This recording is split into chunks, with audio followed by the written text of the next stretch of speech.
యేసుక్రీస్తు నామంన మన తండ్రి అయిన దేవుడికి కృతజ్ఞత స్తుతులు. యేసు నామంలో మీకు శుభములు, వందనాలు. డిసెంబర్ 31 కదా. చాలామంది ఈరోజు నైట్లో వాచ్ నైట్ సర్వీస్ అని చాలా మందిరాలలో రాత్రి అంతా ప్రార్థనలు చేస్తారు. వాగ్దానాలు కూడా పేపర్ల మీద రాసి తీస్తుంటారు. మళ్ళీ వీటన్నిటికీ బైబిల్లో ఏమైనా ఆధారాలు ఉన్నాయా? మనం బైబిల్ని పరిశోధించాలా. దేవుడు చెప్పమన్నదే చెప్పాలి, దేవుడు చెప్పిందే మనం చేయాలి, దేవుడు చెప్పంది చేయకూడదు. బైబిల్ని బాగా చదవాలి, బైబిల్ని బాగా మనం పరిశోధించాలి. వాగ్దానాలు ఎవరికి ఇచ్చాడు దేవుడు? నాడు ఇశ్రాయేలు ప్రజలకు ఇచ్చాడు వాగ్దానాలు, ఆశీర్వాదాలు. అది కూడా పరిమిత కాలం, కొద్ది కాలానికి ఇచ్చాడు ఆ ప్రజలకి. యాకోబుకు 12 మంది కొడుకులు, ఆయన గర్భవాసాలకి వచ్చిన వాళ్ళు ఇశ్రాయేలీయులు. ఆ ఇశ్రాయేలీయులు 12 గోత్రాల వాళ్ళకి ఆయన వాగ్దానాలు ఇచ్చాడు. వాగ్దానాలు కూడా కండిషన్గా ఇచ్చాడు, పరిమిత కాలానికి ఇచ్చాడు. మీరు ఇవి పాటిస్తే మిమ్మల్ని ఇట్లా ఆశీర్వాదిస్తా, మీరు ఈ విధంగా ఆశీర్వాదించబడతారు, మీరు పాటించకపోతే, నా ఆజ్ఞలు వినకపోతే మీరు శపించబడతారు అని కూడా చెప్పారు. కానీ మన వాళ్ళు వాగ్దానాలు రాస్తూ సంవత్సరంకి ఒకసారి ఏదో చిలక జ్యోతిషులు దగ్గర పోయి చూపెట్టుకున్నట్టు తీస్తుంటారు. వీళ్ళకి నచ్చిన వాక్యాలలో రాస్తారు. నల్ల వాక్యానుసారంగా ఇది కరెక్టా అని బైబిల్ మనం పరిశోధిస్తే వాక్యాలలో ఎక్కడ ఆధారాలు లేవు. నాడు ఇశ్రాయేలు ప్రజలకు ఇచ్చారు వాగ్దానాలు, ఆశీర్వాదాలు, నియమాలు, నిబంధనలు, కండిషన్స్ వారికి పెట్టారు. ఇశ్రాయేలు ప్రజలకు పరిమిత కాలమే వాగ్దానాలు. కనుక మనము క్రైస్తవులు ఇశ్రాయేలు ప్రజలం కాదు, ఇది మనకు అప్లై కాదు అనటానికి ఏంది ఆధారం అంటే మనం బైబిల్ని పరిశోధిస్తాం. రోమీలకు రాసిన పత్రిక 9వ అధ్యాయము 4వ వచనం. వీరు అంటే ఎవరు? ఇశ్రాయేలులు అండి. వీరు ఇశ్రాయేలీయులు దత్తపుత్రత్వమును, మహిమయు, నిబంధనలను, ధర్మశాస్త్ర ప్రధానమును, అర్చన ఆచారాలను, వాగ్దానములను వీరివి. ఎవరి? ఇశ్రాయేలువండి. వీరివి అన్నాడు. క్రైస్తవులే అనలే, ఇశ్రాయేలువి. వాగ్దానాలు వాళ్ళవి, నిబంధనలు వారివి, ఆశీర్వాదాలు వారివి, దీవెనలకు వారికి. మీరు నా మాట ఇన్ని, నా ఆజ్ఞలను శ్రద్ధగా గైకొంటే ఈ దీవెనలన్నీ, ఆశీర్వాదాలన్నీ మీకున్నాయి. నా మాట వినకపోతే ఈ శాపములన్నీ మీకు వస్తాయని అని దేవుడు చెప్పాడు నాడు ఇశ్రాయేలు ప్రజలకి. ద్వితోపదేశ కాండాన్ని మనం పరిశోధిస్తే. కానీ ఇప్పుడున్న క్రైస్తవులు సంఘాలలో వాగ్దానాలు రాస్తూ తీస్తున్నప్పుడు కేవలం ఆశీర్వాదాలు మాత్రమే తీసుకుంటారు, వాగ్దానాలు తీసుకుంటారు. కానీ నా మాట వినకపోతే మిమ్మల్ని శపిస్తా అంటాడు. ఆ మాటలు ఎందుకు రాయట్లేదు కారణంలో? అది కూడా బైబిల్లో ఉన్న విషయాలే కదా. కనుక ఈ వాగ్దానాల విషయంలో బైబిల్లో బాగా పరిశోధిస్తే ఇశ్రాయేలు ప్రజలకు ఇచ్చాడు దేవుడు నాడు. పరిమిత కాలానికి, అవి కొంతకాలానికి కొత్త నిబంధన ప్రవేశపెట్టిన తర్వాత దేవుడు నిబంధన మారిపోయిన తర్వాత అవి మనకు అప్లై కావు. కొత్త నిబంధనకు పాత నిబంధనకు వ్యత్యాసం తెలియక ఎక్కువ సంఘాలలో డిసెంబర్ 31 తారీఖు రాత్రి ప్రార్థనలు గడుపుతూ ఈ వాగ్దానాలు తీస్తుంటారు. ఇది నాకొచ్చింది అని చెప్పి సంతోషిస్తూ ఆనందిస్తూ కదా, ఆనందిస్తూ అట్లా ఆచార పద్ధతిగా చేసుకుంటూ పోతుంటారు వాళ్ళు. నిజంగా ఇవి వాక్యాలు ఉన్నాయి అంటే లేవు. మనం ఆనందించటం, మనం సంతోషించటం కాదు, దేవుని సంతోష పెట్టాలా, దేవుని ఇష్టాన్ని మనం చెయ్యాలా. మనం ఎలా బ్రతకాలో దేవుడు బైబిల్లో రాయించాడు కనుక ఆ ప్రకారం మనం బ్రతకాలా. ప్రత్యక్షంగా, పరోక్షంగా దేవుడి పనిని, సువార్త కార్యక్రమం చేయాలా. మనం జీవిస్తున్న మన జీవితం ద్వారా మనను బట్టి దేవుని నామం మహిమపరచబడాలా, దేవుడు ఆనందించాలా. అది కావాల్సింది మనకి. కనుక చాలా మందికి బైబిల్ అర్థం కాక వాగ్దానాలు ఇవ్వటము, వాగ్దానాలు తీసుకోవటము.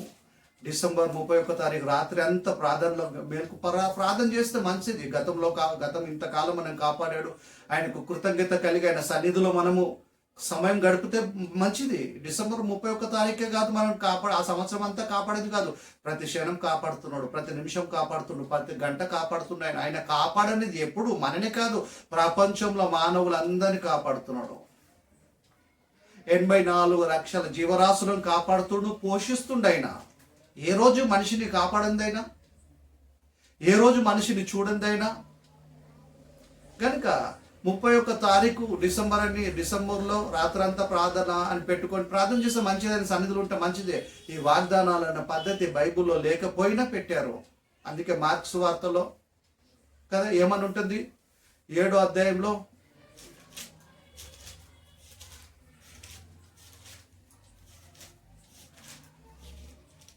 6వ అధ్యాయం 7వ వచనం చూడము ఒకసారి. మార్క్స్ వార్త 6:7.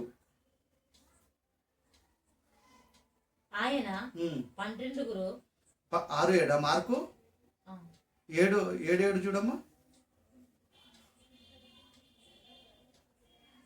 వారు మానవుల ఈ ప్రజలు కిందికి వస్తుంది, కొంచెం కిందికి. వారు మానవులు మార్క్స్ వార్త 7:7. మార్క్స్ వార్త 7:7 కూడా చూస్తాం. వారు మానవులు కల్పించిన పద్ధతులు దేవోపదేశములని బోధించుచు నన్ను వ్యర్థముగా ఆరాధించుదని రాయబడింది. అంటే వీళ్ళంతా మానవులు కల్పించిన పద్ధతులు. బైబుల్ అలా ఉన్న వాళ్ళు ఎవరిని పరిశోధన లేకుండా బైబుల్ని బోధిస్తున్నారు, పరిశోధన లేకుండా విశ్వాసులు వాక్యాన్ని వింటున్నారు, ఎవరికి ఇష్టం వచ్చినట్టు వాళ్ళు చేస్తున్నారు. ఇది కరెక్ట్ కాదు. ఇది పరిశుద్ధాత్మ ప్రేరేపంతో దేవుడు బైబిల్ను రాయించాడు. అంటే బైబిల్ని ఖచ్చితంగా మనము ఫాలో అవ్వాలా. మనకు నాణ్యమైన బోధ అందాలా. అనారోగ్యం ఉన్నప్పుడు నాణ్యమైన వైద్యం, చికిత్స మనకు అందకపోతే దేహంలోకి వేరైతే మనం చచ్చిపోతాం. ఆత్మీయంగా ఇది మనకు ఔషధం, వాక్యం, మనకు వైద్యం జరుగుతుంది. కనుక సరైన బోధ, నాణ్యమైన బోధ మనకు అందకపోతే ఆత్మల మనం చనిపోతాం అంటే ఏంది, నరకానికి వెళ్తామని అర్థం. కనుక బోధ చెప్తున్న వాళ్ళు, బోధ వింటున్న వాళ్ళు చాలా జాగ్రత్తగా ఉండాలి. చెప్పేవాళ్ళు జాగ్రత్త, కరెక్ట్గా బోధించాలా. వినేవాళ్ళు సరైన బోధను గ్రహించి రిసీవ్ చేసుకుని ఆ ప్రకారంగా నడుచుకోవాలా. మళ్ళీ ఒకసారి చదవమ్మా రోమిలకు రాసిన పత్రిక 9వ అధ్యాయం 4వ వచనం. రోమ 9:4.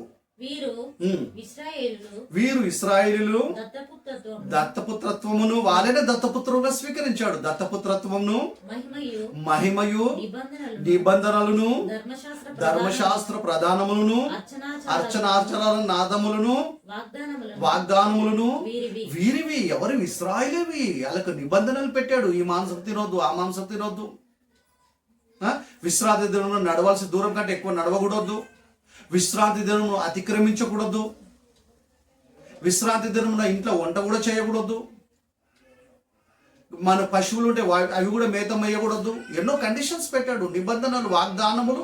ఇశ్రాయేలు ప్రజలవి, మనవి కాదు. మనం క్రైస్తవులకు ఇశ్రాయేలులకు వ్యత్యాసం తెలియకుండా అనేకులు ఇంకా వాగ్దానాల పేర్లతో రెడీమేడ్ల చిట్టీలు కొనుక్కొచ్చుకొని వాళ్ళ నచ్చిన వాక్యాలు అలా రాసినవి రెడీమేడ్లు అమ్ముతారు, అవే తీస్తురండి. ఇది వాక్య ప్రకారంగా కరెక్ట్ కాదు. ఇది ఇశ్రాయేలువి వాగ్దానములు, మనవి కావు. త్వరగా చూసుకుంటాం. ద్వితోపదేశ కాండములు 28వ అధ్యాయము 1 నుండి 6 వచనం వరకు చూసుకుంటాం. ఫస్ట్ ఇశ్రాయేలు ప్రజలకు చెప్తున్నాడు నాడు దేవుడు, నీవు నీ దేవుడైన యెహోవాను, యెహోవా మాటను శ్రద్ధగా వినాల. నాడైన నేడైన మనం, నాడు వారు మన నేడు మనమైన శ్రద్ధగా వినాల. ఎందుకంటే ఈ మాటలే మనను దేవుడున్న లోకానికి తీసుకెళ్తాయి, నిత్య జీవంలోకి ప్రవేశపెడతాయి కనుక కదా. మళ్ళీ చదవమ్మా. నీవు నీ దేవుడైన యెహోవా మాట శ్రద్ధగా వినాల. నీవు ఒక్కొక్క పర్సన్ చెప్పినట్టు చెప్తుండు. శ్రద్ధగా వినేడలా నేడు నేను నీకు ఆజ్ఞాపించుచున్నా ఆయన ఆజ్ఞలన్నిటినీ అనుసరించాలి, ఆచరించకూడదు. అనుసరించి నడుచుకొని ఎడల నీ దేవుడైన యెహోవా భూమి మీదున్న సమస్త జనముల కంటే నిన్ను హెచ్చించును అంటే లోకంలో మిమ్మల్ని ఎక్కువగా మంచి ఉన్నతమైన స్థితిలో పెడతాడు దేవుడు అని నాడు ఇశ్రాయేలు ప్రజలకు చెప్పాడు కదా. కండిషన్స్, ఆయన మాట చెరదగా ఉంటే ఈ ఆశీర్వాదాలు మీకు వస్తాయి, ఈ వాగ్దానం మీకు.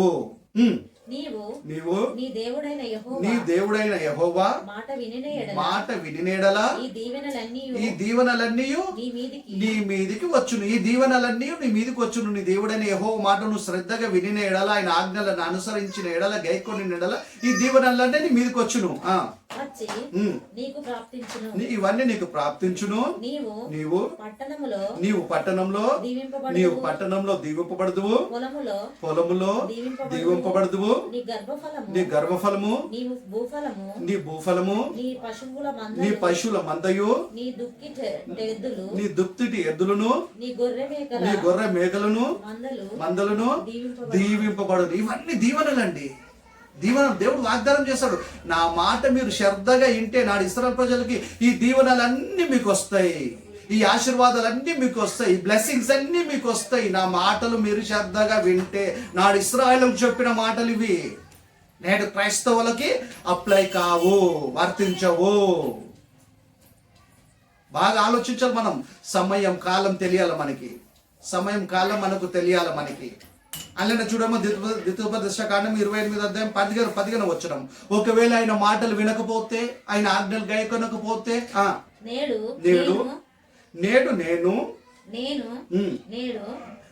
నేడు నీకు ఆజ్ఞాపించిన ఆయన సమస్తమైన ఆజ్ఞలను కట్టడలను నీవు అనుసరించి నడుచుకొనవలెనని నీ దేవుడైన యెహోవా సెలవిచ్చిన మాట వినని ఎడల ఈ శాపములన్నీ నీకు సంభవించును. మాట ఇంటే దీవెన ఆశీర్వాదం, మాట వినకపోతే శాపం. మళ్ళీ దీవెనలు రాస్తున్నారు, వాగ్దానాలు రాస్తున్నారు, శాపాలు ఎందుకు రాయట్లేదు? ఇది కూడా బైబిల్లో ఉంది కదా. కనపడతలేదా బోధకులకి, ఈ సేవకులకి, నేటి సేవకులకు, విశ్వాసాలకు తెలుస్తలేదా?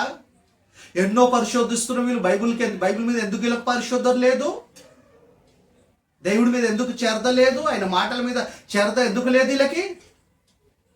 నామకార్థ భక్తులు అయిపోయారు వీళ్ళంతా. సేవకులు, విశ్వాసులు కూడా కొంతమంది నా మాట వినకపోతే శాపములు అంటాడు. చదవం, మాట వినకపోతే ఎంతట మళ్ళా కొద్ది పైకి నేడు నేను నీకు ఆజ్ఞాపించు ఆయన సమస్తమైన ఆజ్ఞలను కట్టడాలను నీవు అనుసరించి నడుచుకొనని ఎడల నడుచుకొనవలెనని నీ దేవుడైన యెహోవా సెలవిచ్చిన మాట వినని ఎడల ఈ శాపములన్నీ నీకు సంభవించును. లెక్క పెడతాం ఆ శాపములు ఏంటో నేనా. పట్టణంలో నీవు శపించబడతావు, పొలములో నీవు శపించబడతావు. నీ గంపయు పిండి పిసుకు నీ తొట్టియు శపింపబడును. నీ గర్భఫలము నీ భూమి పంట నీ ఆవుల నీ గొర్రెమేకల శపింపబడును. మాట ఇంటే ఆశీర్వాదాలు. ముందు అధ్యాయం మనం చదువుకున్నాం, ముందు వచనంలో. మాట వినకపోతే శాపాలు. ఇవి ఇశ్రాయేలులకు దేవుడు పెట్టిన కండిషన్స్. నా మాట విని శ్రద్ధగా నా మాటని, నా ఆజ్ఞలు గాయకుంటే మీకు ఎవరిని ఆశీర్వాదాలు. నా మాట వినకపోతే, నిర్లక్ష్యం చేస్తే ఈ శాపాలన్నీ మీకు వస్తాయి. నేడు మనం ఇశ్రాయేలులమా కాము. ఎవరు మనం? క్రైస్తవులము గనుక వాగ్దానాలు మనకు అప్లై కావు. తీసే పద్ధతి వాక్యానుసారంగా తప్పు. బైబిల్ ప్రతిరోజు చదువుకోవాలా, పఠించాలా, పిల్లలకు నేర్పించాలి, బయాడ్ చెప్పేలా వాక్యాన్ని. మనము కొన్ని వాక్యాలను ఎన్నుకొని ఇవి వాగ్దానాలు నాకు వచ్చింది నీకు వచ్చింది అనుకోవటము ఇది వాక్యానుసారమైన పద్ధతి కాదు. ఇది ఎక్కడ అపోస్తులు అలా చేయలేదు.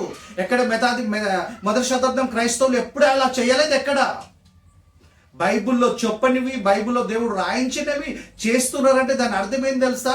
మానవులు కల్పించిన పద్ధతులు, దేవోపదేశాలను బోధిస్తున్నారు కనుక వాళ్ళు వాటిని అనుసరిస్తున్నారంటే దేవుని ఆజ్ఞ అతిక్రమిస్తున్నారు. దేవుని ఆజ్ఞ అతిక్రమమే పాపమండి. అలా చేస్తున్న సేవకులు, అలా చేస్తున్న విశ్వాసులంతా దేవుని దృష్టిలో ఏమైపోతున్నారు? పాపులైపోతున్నారు. ఇప్పటికైనా మీరు మనసు మార్చుకొని పద్ధతిని మార్చుకోండి. బైబిల్ బాగా చదవండి, పరిశోధించండి, వాక్య ప్రకారంగా జీవించండి. ప్రతిరోజు ప్రతి క్షణము భక్తిగా జీవించండి. డిసెంబర్ 31 తారీఖు రాత్రే కాదు. బాగా ఆలోచించండి. మీరు త్వరగా చూసుకుంటాం. మనకేం వాగ్దానాలు లేవా అని చూస్తాం. మనకు కూడా ఉండే వాగ్దానం, ఇంక్లూడింగ్ క్రైస్తవులకు, ఇంక్లూడింగ్ ఇశ్రాయేలుతో కలిపి దేవుడు మనకు ఒక వాగ్దానం చేశాడు. అది ఏ వాగ్దానం చూస్తాం? యోహాను రాసిన మొదటి పత్రిక 2వ అధ్యాయము 25వ వచనం. నిత్య జీవము. మనం బ్రతుకుతున్నది నిత్య జీవం కాదు, నిత్య లోకం కాదు. ఇది ఈ లోకం పోతుంది, మన జీవితం పోతుంది, మనం ఈ లోకాన్ని వదిలిపెట్టాలి. మనము నిత్య జీవం అనేది ఒకటి ఉంది మనకి. ఆయన ఎందు భయభక్తులు కలిగి జీవిస్తే ఆ నిత్య జీవం మనకు అప్లై అవుతుంది. ఆ నిత్య జీవంలోకి ప్రవేశిస్తాం మనము, లేకపోతే పోతుందండి. ఆయన ఆజ్ఞలు తూచా తప్పకుండా పాటించాలి. మనం ఖచ్చితంగా మన పిల్లల్ని భక్తిగా పెంచాలా, మనం భక్తిగా ఉండాలా. ఆయన ఆజ్ఞలు మనం బ్రతికినంత కాలము ఆయన ఆజ్ఞల గైకొనాలా, ఆయన ఆజ్ఞలను అనుసరించాలా, ఆచరించకూడదు మనము. చదవమ్మా, 1 యోహాను 2వ అధ్యాయము 25వ వచనం. నిత్య జీవము అనుగ్రహించునని అనునదే ఆయన తానే మనకు చేసిన వాగ్దానము. ఇది ఇంక్లూడింగ్ ఇశ్రాయేల్తో కలిపి మన అందరికి, క్రైస్తవులకు కూడా అందరికీ, ఆయనను అంగీకరించిన వారందరికీ అప్లై అవుతుంది. అది ఆయన నిత్య జీవం అనుగ్రహిస్తానదే ఆయన చేసిన వాగ్దానము. ఇది మన వాగ్దానము. ఈ వాగ్దానము కండిషన్తో ఉంది. ఆజ్ఞలు గైకొంటే ఈ నిత్య జీవం మనకు దక్కుతుంది. 31 తారీఖు రాత్రి వాగ్దానాల పేర్లతో చిట్టీలు, కార్డులు తీస్తే నిత్య జీవం మనకు దక్కదు. దేవుడికి దూరం అవుతాం మనము. తత్వరగా చూసుకుంటాం. ఎఫెసీయులకు రాసిన పత్రిక 1వ అధ్యాయం 3వ వచనం. మన ప్రభువైన యేసుక్రీస్తు యొక్క తండ్రియగు దేవుడు స్తుతింపబడును గాక. ఎఫెసీయులైన క్రైస్తవులకు అపొస్తలులైన పౌలు రాస్తున్నాడు, స్తుతింపబడును గాక ఆయన క్రీస్తునందు పరలోక విషయములో ఆత్మ సంబంధమైన ప్రతి ఆశీర్వాదము మనకు అనుగ్రహించేను. ఆత్మ సంబంధమైన ప్రతి ఆశీర్వాదం మనకు అనుగ్రహించేను. పరలోక సంబంధమైన ప్రతి ఆశీర్వాదం మనకు అనుగ్రహించేశాడు. పాత నిబంధన లాగా దేవుడు మనకు భూములను ఇవ్వడు, ఆస్తులను ఇవ్వడు, బంగ్లాలను ఇవ్వడు, కొండలను ఇవ్వడు, మనకు ఏమి ఇవ్వడు, ఆస్తిపాస్తులను. మనకి కొత్త నిబంధన ప్రకారంగా పరలోక సంబంధమైన ప్రతి ఆశీర్వాదము మనకు అనుగ్రహించబడినది. మనకు కలిగిన దాంతో తృప్తి కలిగి విశ్వాసంలో ముందుకు సాగాల, విశ్వాసంలో బలంగా ఉండాల. ఆచార పద్ధతిగా మనకు ఉండకూడదు. ఆయన ఆజ్ఞలను అనుసరిస్తాల మనము. మీరు బైబిల్ని బాగా చదవండి, బైబిల్ని బాగా పరిశోధించండి, సత్యాన్ని మీరు అంగీకరించండి, సత్యాన్ని స్వీకరించండి, సత్యంలో ఉండండి. మీకు తెలిసిన వాక్యము అనేకులకు చెప్పండి. విని మారుతారు కదా వాళ్ళు, ఇన్ని మారాలి మనం. సత్యం తెలియాలి మనకి. సత్యం తెలియకపోతే, తప్పుడు బోధలు మనం అప్డేట్ అయిపోతే, చచ్చిపోతే ఖచ్చితంగా నరకానికి వెళ్ళిపోతాం. మనము నరకం నుండి తప్పించుకోవాలి. మనము నిత్య జీవంలోకి ప్రవేశించాలంటే సరైన బోధలో మనం ఉండాలా, సరైన బోధ యందు లక్ష్యం ఉంచాలా. ఈ సమయాన్ని ఇచ్చిన దేవుడికి యేసుక్రీస్తు నామమున కృతజ్ఞత స్తుతులు. మనం ప్రార్థన చేసుకుంటాం. పరలోకమందున్న మా తండ్రి, ఈ సమయాన్ని తరుణాన్ని మాకు ఇచ్చిన విధానాన్ని బట్టి మీ కుమారుడు మా రక్షకుడైన క్రీస్తు పేరట మీ కృతజ్ఞత స్తుతులైనా. విన్న వాక్యాన్ని మేము మర్చిపోకుండా బైబిల్ని బాగా చదువుతూ పరిశోధిస్తూ వాక్య ప్రకారంగా జీవించగలిగే మనసు మా అందరికీ మీరు దయచేయండి తండ్రి. అన్ని విషయంలో మీ నామానికి మహిమార్థంగా మేము జీవించగలిగే భాగ్యాన్ని మాకు దయచేయమని, మా మనసును కఠినం చేసుకోకుండా మేము విన్న బోధ సరైన బోధన కాదని మంచి మనసుతో, సాత్వికంతో వాక్యాన్ని అంగీకరించి బైబిల్ని బాగా పరిశోధించి మేము సత్యంలో ఉండగలుగుటకు మాకు సహాయం చేయమని మీ కుమారుడు మా రక్షకుడైన క్రీస్తు పేరట ప్రార్థిస్తున్నాం తండ్రి. ఆమేన్. మన తండ్రి దేవుని ప్రేమ, కుమారుడైన యేసుక్రీస్తు కృప, పరిశుద్ధాత్మను అన్ని సావసం మనకు ఆయన పిల్లలందరికీ ఎల్లప్పుడూ తోడైండును గాక. ఆమేన్.